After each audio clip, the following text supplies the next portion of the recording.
का डेमो करने जाता हूँ, लोग मेरी बात को समझते नहीं। एक्चुअली दोस्तों, इस प्रश्न का जवाब देने के लिए मैं आपको सिर्फ यही बोलूँगा कि आपको सबसे पहले उनको समझना होगा जिनको आप समझाना चाहते हैं। जब तक आप उनको नहीं समझेंगे, आप उन्हें समझा नहीं सकते।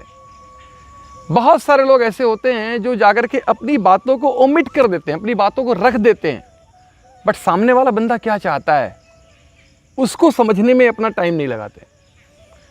दोस्तों, एक छोटी सी कहानी मैं शेयर करूंगा। एक बार गांव में एक आदमी अपने बच्चे के साथ मेला देखने के लिए गया, और वो मेला जो था बहुत बड़ा मेला था, गांव के बाहर लगता था और हज़ारों लोग वहां आते थे। और जब मेले के अंदर वो गया तो वहां पर एक मदारी वाला एक बंदर को नचा रहा था। जैसे जैसे मदारी वाला बोलता वैसे वैसे बंदर नाचता। 200-300-400 लोग चारों तरफ से घेरे हुए थे, और वो आदमी भी अपने बच्चे के साथ गया और जाकर के खड़ा हो गया और वो मेला देखने लगा। थोड़ी देर बीता तो बच्चे ने बोला, पापा घर चलो, मेरा मन नहीं लग रहा है, मुझे अच्छा नहीं लग रहा है। तो उसके पिता ने बोला, बेटा इतना अच्छा गेम हो रहा है, जैसे जैसे वो मदारी वाला देखो बोल रहा है, बंदर वैसे वैसे बैठ रहा है, वैसे वैसे एक्टिविटीज़ कर रहा है, लोग तालियां बजा रहे हैं, खुश हो रहे हैं, तुम देखो ध्यान से। थोड़ा देर और बीतता है, वो बच्चा बोलता है, पापा घर चलो, मुझे मम्मी के पास जाना है। उसके पिताजी डांटते हैं, बेटा देखो कितना अच्छा गेम हो रहा है। थोड़ा देर और बीतता है, जबकि दोस्त होना क्या चाहिए, उस बच्चे को अच्छा लगना चाहिए, लेकिन अपोजिट हो रहा था। वो बच्चा बार बार घर जाने के लिए बोल रहा था। उसके पिताजी ने जोर से उसे डांटा,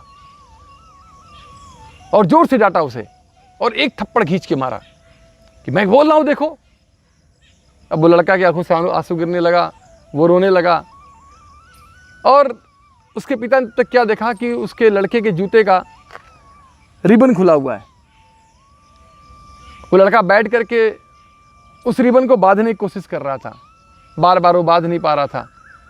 उसके पिताजी थोड़ी देर उसको करते हुए देखे, फिर वो बैठ गए और बैठ करके उस बच्चे के रिबन को बांधने लगे। जब वो बैठ के उसके जूते के पास बैठे तो उसके पिता की ऊंचाई उसके बच्चे के ऊंचाई के बराबर हो गई। और जब उसके पिता की हाइट उसके बच्चे के हाइट के बराबर हो गई तो सामने क्या देखता है, उसके सामने सिर्फ लोगों के जूते और पैंट दिखाई पड़ रहे हैं। उसे बंदर का एक्चुअल गेम दिखाई नहीं पड़ रहा है। दोस्त, अब उसके पिता को उस बच्चे की प्रॉब्लम समझ में आ गई। उसके पिता ने उस बच्चे को गोद में ले लिया। अब वो बच्चा भी बंदर का एक्चुअल गेम देखने लगा, तालियां बजाने लगा, चिल्लाने लगा, हंसने लगा। और थोड़ी देर बाद पिताजी ने बोला कि बेटा घर चलोगे? तो उसने बोला, नहीं पापा, बहुत मज़ा आ रहा है। दोस्तों, एक्चुअल में जो चीज़ आप देख रहे हो, जब तक आप अपने टीम को, जब तक आप अपने प्रॉस्पेक्ट को, जब तक आप अपने लोगों को वो चीज़ नहीं दिखाओगे, और वो चीज़ जब वो देख लेंगे, उन्हें भी वो आनंद की अनुभूति होने लगेगी, उन्हें उतना मज़ा आने लगेगा, उन्हें अपना ब्राइट फ्यूचर दिखाई पड़ने लगेगा, तो दोस्त वो भी पैशनेट होकर के काम करना शुरू कर देंगे। लेकिन वो देख पाएँ उसके लिए उनको समझना होगा। दोस्तों, आपको उनके लेवल पे जाना होगा और जा करके समझना होगा वो क्या सोचते हैं, उनको क्या चैलेंजेज आ रहे हैं।